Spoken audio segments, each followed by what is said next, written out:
ओम शांति। आज प्यारे मीठे भगवान की मीठी मुरली मंथन की डेट है 3 अक्टूबर 2020।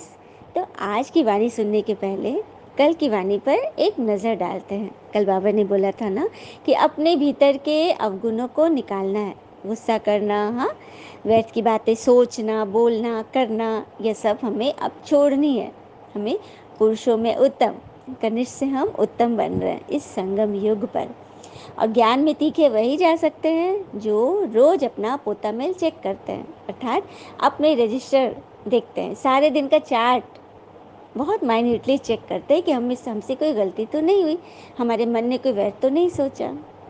और वरदान था कि सर्व खजानों को स्वप्रति व सर्व प्रति दान करने वाले ही अखंड महादानी बनते हैं। क्योंकि हम किसके बच्चे हैं? हम दाता के बच्चे, मास्टर दाता है। तो हमें भी बढ़कर सबको देना है, न कि लेना है। देखो, स्थूल चीज़ें तो लेनी ही नहीं है, सोचना भी नहीं है, सूक्ष्म में भी नहीं लेना है कि कोई मुझे थोड़ा सा समझे, कोई मुझे मान दे, मेरा नाम हो, मेरी प्रशंसा हो। देखो, यहाँ कहते हैं कि हम भक्ति में भी हम सुनते आए या करते आए कि ईश्वर के अर्थ हम दान दे रहे हैं। तो नाम ईश्वर का है, लेकिन काम हम क्या सोचते हैं कि हमारा नाम हो।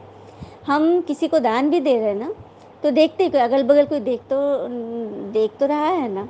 हाँ, तो जब ऐसा संकल्प में भी एक सेकंड भी आ गया, मतलब हमारा वो जमा नहीं होगा। कुछ भी चीज़ ग्रुप्स में हो, कहीं भी हो, अपने मान के लिए न करें। हाँ, आप सेवा प्रति करें, लेकिन सामने आगे बाबा हो। वाह बाबा, बाबा को याद करके उनके मतलब समर्पित भाव से कुछ करें तो वो जमा होगा। नहीं तो यदि थोड़ा सा भी सोच लिए कि मेरा नाम हो, मुझे लोग समझे, तो वहाँ जमा नहीं होगा। वहाँ यही दो चार आत्माएं वाह वाह करेंगी, बस आपका लेखा जोखा वही समाप्त हो जाएगा। आई बात समझ में? तो आज बाबा ने जो बोला है, आत्मा रूपी बैटरी 84 मोटरों में जाने के कारण डल हो गई है, अब उसे याद की यात्रा से भरपूर करो। तो 84 मोटर अर्थात ये 84 जन्म, एक शरीर लिया छोड़ा, दूसरा लिया छोड़ा, तो ये हम 84 बार करते हैं। और आत्मा वही है, सूक्ष्म। तो बार बार आते आते आते, मतलब एक ही बैटरी को हम इतनी बार यूज़ कर लें तो वो एकदम डल तो हो जाएगी ना, डिप्लीट हो जाएगी। तो हमारी आत्मा की वही स्थिति हो गई है। हाँ, हम सब एकदम मतलब कमज़ोर हो गए। तभी तो बाबा कह रहे हैं ना कि इस ज्ञान श्रीमत से तुम अपने आप को भरो। और कैसे भरना है कि जैसे कि वास्तव में मतलब शांति धाम में कोई बैठने की जगह तो है नहीं। जैसे स्टार कहाँ कहीं बैठते हैं क्या? स्टार तो ऐसे टिमटिमाते रहते हैं आकाश में। तुम आत्माएं भी अपनी ताकत से वहाँ खड़ी हो, ताकत ऐसी मिलती है तो वहाँ जाकर खड़े होते हो ना। बाबा कह रहे कि अभी मैं संगम पे आके तुम्हारी आत्मा में इतनी चार्जिंग भर देता हूँ, इतनी ताकत भर देता हूँ कि तुम परम धाम में वहाँ पे स्टार में सब खड़े रहते हो, ताकत से खड़े रहते हो। पिता का नाम ही है सर्वशक्तिवान, तो उनसे तुम्हें शक्ति मिलती है। आत्मा उसको याद करती है तो उसकी बैटरी चार्ज हो जाती है। जैसे मोटर में बैटरी होती है, उसके जोर से ही मोटर चलती है, उसकी ताकत से ही। बैटरी में करंट भरी हुई होती है, फिर चलते चलते वह खाली हो जाती है। फिर बैटरी मेन पावर से चार्ज कर मोटर में डालते हो ना। तो ये तो होगी हद की बात, लेकिन बाबा मतलब मोटर तो हद की चीज़ हो गई, स्थूल चीज़ हो गई। इस शरीर रूपी आत्मा, आत्मा जो इमोर्टल है, जो बेहद की है, उसकी बात बाबा कह रहे हैं कि उसकी चार्जिंग जब मैं आता हूँ इस संगम पर तभी होगी, है ना। तो सबको अपनी आत्मा की चार्जिंग करनी है ना। प्रश्न है, बाबा किन बच्चों को बहुत बहुत भाग्यशाली समझते हैं? जिनके पास कोई झंझट नहीं, जो निर्बंधन तो है लेकिन अपने आप को बहुत बहुत भाग्यशाली समझते हैं। तुम याद में रहकर अपनी बैटरी फुल चार्ज कर लेते हो। अगर योग नहीं, सिर्फ ज्ञान सुनाते हो तो तीर नहीं लग सकता। बाबा कह रहे हैं कि योग जरूरी है, सेकंड सब्जेक्ट ही योग है। हाँ, पहला ज्ञान, दूसरा योग, तीसरा धारणा, चौथा सेवा। ये 4 सब्जेक्ट है इस पढ़ाई के, गॉडली पढ़ाई के। तो ज्ञान तो इजी है, छोटा बच्चा भी एक बार भी समझ लेगा, सारा कोर्स सुन लिया, समझ लिया तो उसे याद हो जाएगा। हाँ, क्योंकि जब हम शुरू शुरू की अवस्था में कुछ चीज़ पढ़ते हैं, हाँ, प्राइमरी स्टेज पर, तो वो हमें याद हो जाता है। अब देखो क ख ग घ ABCD बुढ़ापा तक सबको याद रहता है ना। लेकिन इंटर में जो पढ़े या मैट्रिक में जो पढ़ा सुना वो भूल जाता है व्यक्ति। क्यों? क्योंकि बाद में बुद्धि ना धीरे धीरे एकदम घिसने लगती है, कमज़ोर हो जाती है, और बचपन में जो हमने पहले पहले चीज़ जो पढ़ा वो बिल्कुल याद रह जाती है। हाँ, तो वही बात है, ज्ञान हो गई पहली पहली पढ़ाई जो सबको याद हो जाएगी। तो दूसरा है योग। योग से जो ज्ञान में हम पढ़ते हैं सुनते हैं ना, योग से ईश्वरीय पावर से वो धारणा हमारे अंदर होगी, मतलब हमारी बैटरी तब चार्ज होगी योग से। तो वही बाबा कह रहे कि जो योगी नहीं है, ज्ञानी है लेकिन योगी नहीं है, तो उनकी बातों का तीर नहीं लगेगा। तो योग कितना इम्पोर्टेंट है ना। ओम शांति। मीठे मीठे रूहानी बच्चों प्रति रूहानी पिता बैठ समझा रहे हैं। तो सबको समझना है ना कि स्वयं हमें भगवान बैठ समझा रहे हैं। फिर आगे बाबा बोल रहे हैं कि कुक्कड़ ज्ञानी नहीं बन रहा है। हाँ, सिर्फ ज्ञान सुनाना नहीं है, ज्ञान भल देते पर तो अवस्था नहीं रहेगी, तो बस अंदर अंदर दिल खाएगा कि मैं जो वर्णन करता हूँ या करती हूँ ऐसी अवस्था मेरी है। मतलब बाबा कह रहे कि अपने आप को चेक करो। हाँ, पिता तो बच्चों की बहुत महिमा करते हैं। बाबा कहते बच्चे तुम बहुत बहुत भाग्यशाली हो, तुमको तो इतने झंझट नहीं। हाँ, तो तुम मतलब कि कोई झंझट नहीं। मन सबसे ज़्यादा झंझट किसका होता है? मन का ही होता है ना। हाँ, फलाना ने ऐसे क्यों बोला, फलाना ने, मैंने कोई काम बोला तो उसने नहीं किया, फलाना मेरी बात सुनता ही नहीं है, मुझे समझता ही नहीं है, मुझे जवाब दे के निकल गया। हाँ, होता है ना। तो मन के क्वेश्चन से ही हम बाहर अभी तक नहीं निकले हैं। तो बाबा उसी से हमें फ्री करने आए हैं। हाँ, तो बनना है ना सबको। फिर आगे बोल रहे बाबा कि पहले पहले भक्ति शुरू होती है। हाँ, किसकी पूजा शुरू होती है? तो मेरी। सबसे पहले शिवलिंग की पूजा शुरू हुई थी ना, शिव की पूजा। उसके बाद नंबरवार मतलब देवी देवताओं की पूजा शुरू हुई। फिर आगे ड्रामा का खेल चल रहा है। हाँ, जो तुम सब अभी आदि मध्य अंत को सब जान गए हो। तो अपने को देखना है कि माया कहीं धोखा तो नहीं देती है, मेरी क्रिमिनल आई तो नहीं बनती है, कोई पाप का ख्याल तो नहीं आता है। गायन है ना प्रजापिता ब्रह्मा, तो उनकी संतान ब्राह्मण ब्राह्मणियाँ बहन भाई ठहरे ना। बाबा कह रहे कि तुम मेरे सभी बच्चे जो इस ज्ञान में हो आपस में भाई भाई हो, आत्मा भाई भाई। तभी तो ब्रह्मा की औलाद कहलाते ना, ब्रह्मा मुख वंशावली कहलाते हैं ना हम बच्चे। हाँ, तो वही बाबा इसे बता रहे हैं।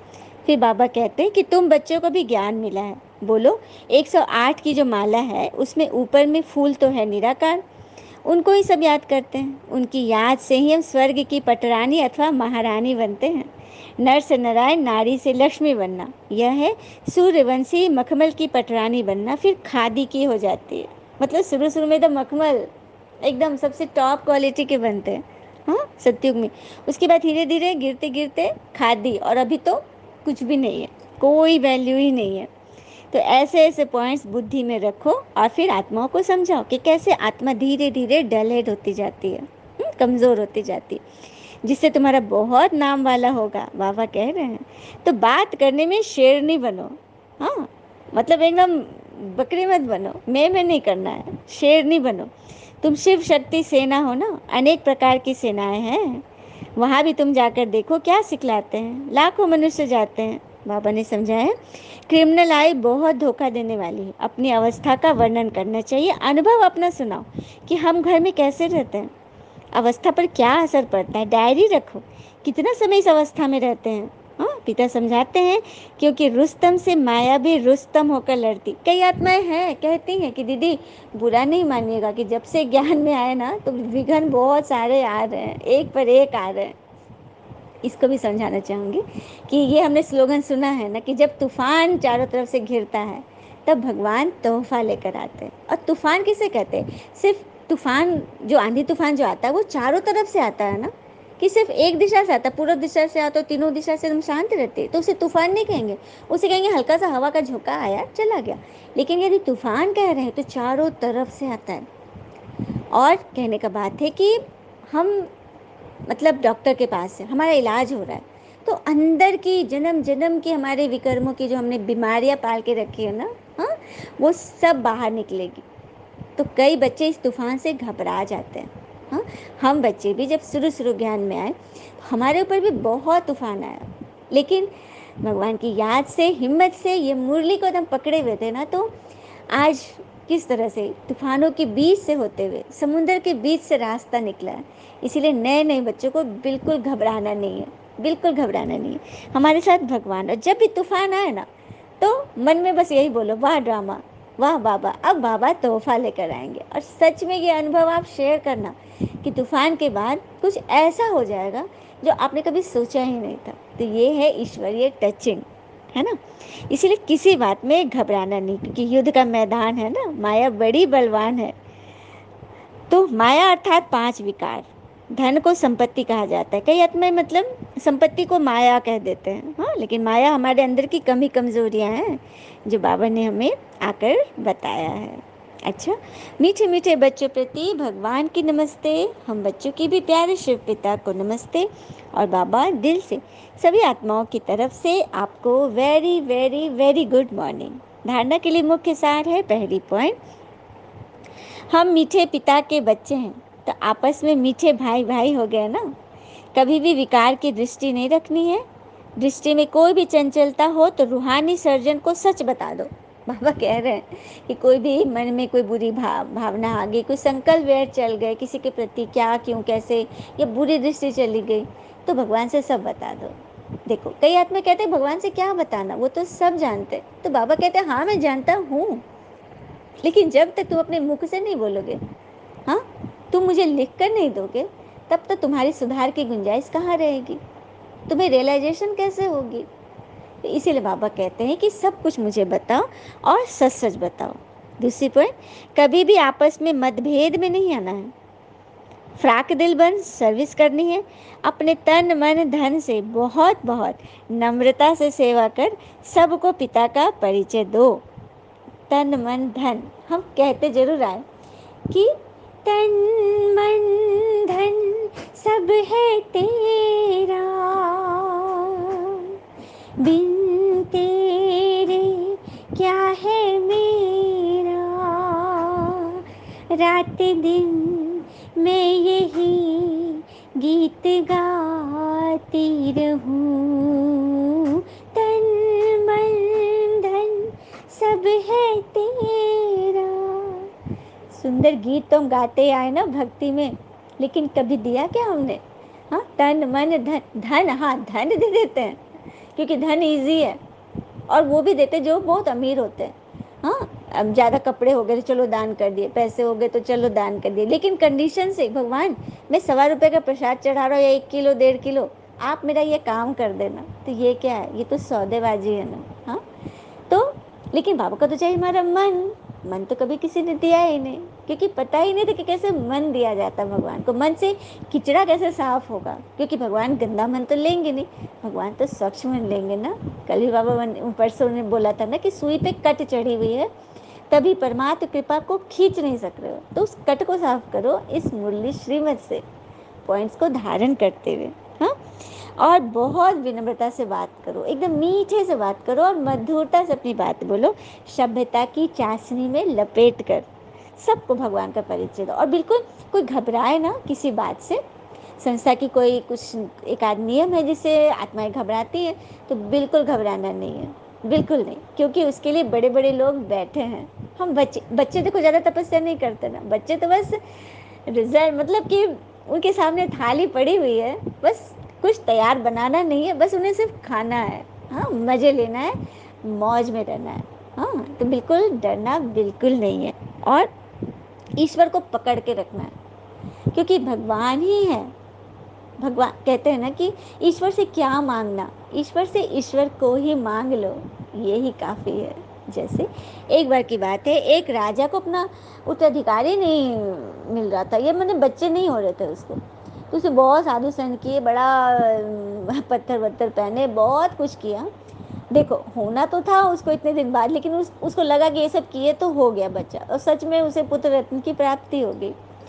तो बड़ा खुश, बड़ा खुश, एकदम बड़ा सा एकदम पार्टी रखा, खूब खुश, और पूरा खुला दरबार अपने प्रजा के लिए खोल दिया, और अनाउंसमेंट करा दिया कि सुबह सुबह जो भी आएंगे, और पूरे राजमहल में पूरा सजा हुआ है, बड़े बड़े डलिया में, मतलब एकदम भरा पड़ा है, सोना हीरा चांदी जो भी, मतलब राज दरबार का, जो जिस पे जो हाथ रखेगा उसको वो सब मिल जाएगा।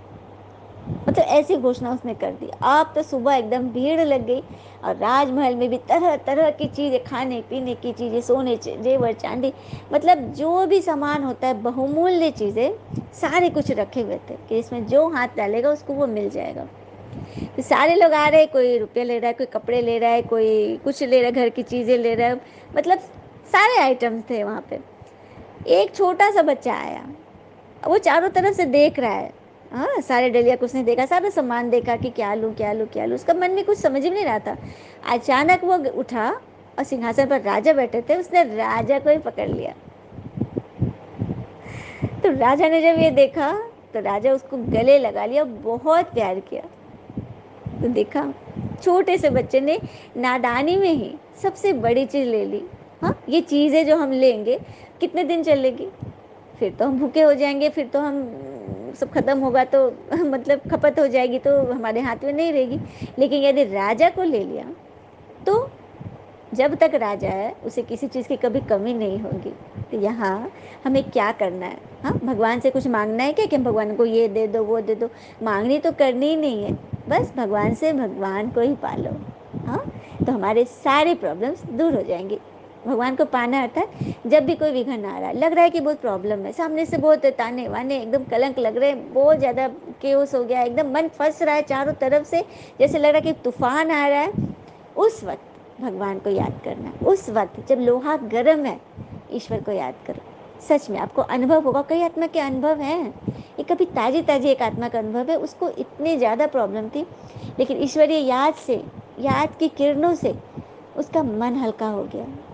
तो कितनी बड़ी बात है, परमात्मा आकर आपको सच में मदद देते हैं, लेकिन उस वक्त याद करना है। हाँ, और सिर्फ दुख में ही याद नहीं करना, खुशी में भी याद करना है। नहीं तो फिर किसी को भी लगेगा ना, अच्छा माँ बाप कोई है, उनका बच्चा बाहर रहता है, नौकरी कर रहा है या पढ़ रहा है, वो सब जब ज़रूरत हो तभी फ़ोन करे, तो मम्मी पापा को कैसा लगेगा, अच्छा नहीं लगे। हाँ, वो लोग करेंगे क्योंकि वो माँ बाप है, पेरेंट्स है, वो लोग ज़रूर करेंगे, लेकिन मन में एक अफसोस तो होगा ना कि काश बच्चा मेरा हाल चाल के लिए भी फ़ोन तो करता।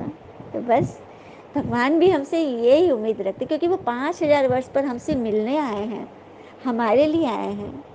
तो हमें सोचना है ना कि हम उनको कैसे खुश रखें, क्योंकि वो हमें खुशी की दुनिया में ले जाने आए, सुखों की दुनिया में स्वर्ग बनाने आए, हमारे लिए इतना भरपूर करने आए हैं।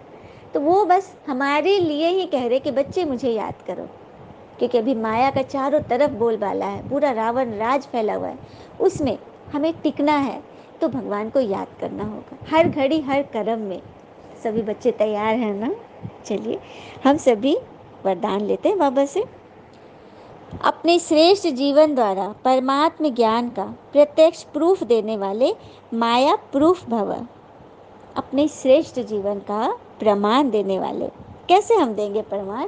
बाबा ने भी बोला ना कि अपनी अवस्था बताओ कि हम घर में कैसे रहते हैं, किस तरह से हम लेट गो करते चलते हैं, सबको बढ़कर सेवा करते हैं, सबके साथ मीठे से बात करते हैं, नम्रता से बात करते हैं। हाँ, ऐसे ऐसे सबको बतानी है। हाँ, तभी तो परमात्म ज्ञान का प्रत्यक्ष प्रूफ दे पाओगे।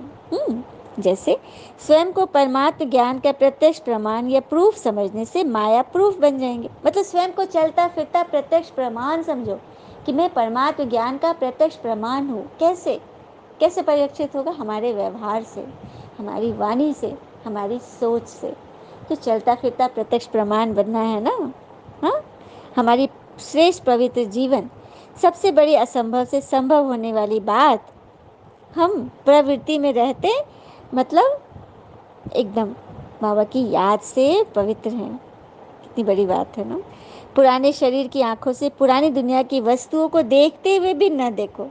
देखो, वस्तुएं तो दिखेंगी, चीज़ें दिखेंगी, बातें आएंगी, सब दिखेगा, लेकिन उसमें से हमें क्या निकालना है वो देखना है। हंस बुद्धि बनो, अब गुणों में से भी गुण को ढूंढ लो। तो यही बाबा चाहते हैं, और यही परमात्मा को प्रत्यक्ष करने का, माया प्रूफ बनने का सहज साधन है। स्लोगन: अटेंशन रूपी पहरेदार ठीक है तो अतीन्द्रिय सुख का खजाना खो नहीं सकेगा। अब देखो, मतलब कई घरों में, बड़े बड़े अपार्टमेंट्स में गार्ड होते हैं, सिक्योरिटी गार्ड बहुत ज़्यादा होते हैं, और बिल्कुल पहरा देते रहते रात भर, तभी तो हम निश्चिंत सोते हैं ना। तो यहाँ कौन सा पहरेदार को जगाना है? अटेंशन रूपी। कोई व्यर्थ बातें मन में तो नहीं जा रही है, किसी पे क्या क्यों पे तो नहीं फंसा। कुछ बात आई है उसको दरवाजे से ही बाहर निकाल देना है, अंदर प्रवेश नहीं लेने देना है। नहीं तो जैसे कि गजनवी को पुजारी जी ने सोमनाथ के मंदिर में लालच दिया था पुजारी को, और उसने मंदिर का दरवाजा खोल दिया था, जिस वजह से कितनी ज़्यादा लूट खसोट हुई। 17 बार गजनवी सोमनाथ मंदिर से मैंने हीरे जवाहर लूट कर ले गया था। सोचो कितना ज़्यादा होगा। हाँ, तो बस माया के लिए हमें प्रवेश द्वार खोलना नहीं है। हाँ, अटेंशन रूपी पहरेदार सदा हमारा सचेत रहे, तभी हम अतीन्द्रिय सुख में डूबे रहेंगे, नहीं तो वो खो जाएगा। सदा काल की खुशी में, सुख में हम नहीं रह सकेंगे। अच्छा, अब शांति। सुंदर सी बात है ना कि बाबा हमसे क्या चाहते हैं। बाबा यही कहते हैं कि तुम खुश रहो। हाँ, और बहुत सुंदर अनमोल वचन है कि अस्थियां बिखरने से पहले जीवन में आस्था पैदा हो जाए, और चिता जलने से पहले चेतना जाग जाए, तभी जीवन सार्थक हो जाएगा। रोजाना मंदिर जाना, जप करना, गीता पढ़ना भी उत्तम है, लेकिन अपने अंदर झांक कर देखना कि इतना करने से भी हमारे अंदर क्या कोई परिवर्तन हुआ है। क्या अहंकार कुछ नरम हुआ है? क्या कुछ कुछ पराये अपने से दिखने लगे हैं? क्या कुदरत की धीमी धीमी आवाज़ मन को भाने लगी है? हाँ, क्या कभी कभी बिना कारण आंखें भर आती है? क्या कभी ऐसा लगता है कि पेड़ पौधे हमसे बातें करना चाह रहे हैं? तो हमारे साथ संपूर्ण अस्तित्व है। हाँ, तब समझना है कि हम सही रास्ते पर हैं, प्रभु का आयाम अब हमसे दूर नहीं है। तो ये सब अपने अंदर फील करेंगे, क्या हमारे साथ ऐसा हो रहा है? क्या हमें दुखियों की करुणा दिखाई दे रही है, मतलब उसके प्रति हम करुणा से भर रहे हैं? भक्तों की पुकार सुनाई दे रही है? आत्माओं के दर्द सुनकर हम कैसे तड़प उठते हैं, कैसे उसके लिए दुआ करने लगते हैं? क्या हमारे साथ ऐसा हो रहा है? यदि ऐसा हो रहा है तो समझना है कि ईश्वरीय मंजिल अब एकदम नज़दीक है। अच्छा, ओम शांति। शुक्र है मीठे बाबा, वो बाबा के प्यारे प्यारे बच्चे। Thank you Baba. All is well always. ओम शांति।